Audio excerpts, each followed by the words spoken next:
সত্যি বলছি, বিশ্বাস করো, এরকম ভাবে বেগুন খাসি রান্না করে যাকে খাওয়াবে সেই কিন্তু তোমার প্রশংসায় পঞ্চমুখ হয়ে যাবে। আর প্রথমেই বেগুন খাসি বানানোর জন্য আমি এখানে বেগুনগুলোকে বড় বড় করে কেটে নিয়েছি। একটা মিডিয়াম সাইজের বেগুনকে আমি 6 টুকরো মতো করেছি। আর সেটাকেই দেখো ছাকাতে একটু নুন হলুদ মাখিয়ে ভেজে নিয়েছি লাল লাল করে।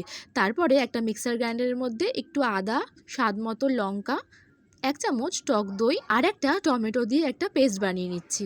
এবার ওই বেগুন ভাজা তেলের মধ্যে সাদা জিরে তেজপাতা ফোড়ন দিয়ে দিচ্ছি পেস্টটাকে, আর এক এক করে দিয়ে দিচ্ছি গোটা কাঁচা লঙ্কা, স্বাদ মতো নুন, 1 চামচ চিনি, 1 চামচ জিরের গুঁড়ো, হাফ চামচ মতো কাশ্মীরি লঙ্কার গুঁড়ো আর 1 চামচ হলুদ গুঁড়ো দিয়ে ভালো করে কষিয়ে নিচ্ছি। ভালো করে কষানো হয়ে গেলে, তেল ছেড়ে গেলে দিয়ে দেবো হাফ কাপ মতো জল। আর জলটা ফুটে গেলে দিয়ে দেবো ভেজে রাখা বেগুন। আর নামানোর আগে ঘি আর গরম মশলার গুঁড়ো দিয়ে নামিয়ে দিলে রেডি কিন্তু আমাদের বেগুন খাসি। এবার তুমি চাইলে যে কোনো ব্রেড বা যে কোনো রাইস দিয়ে খেতে অবশ্যই পারো। রেসিপিটি ভালো লাগলে অবশ্যই চ্যানেলের সঙ্গে থেকো।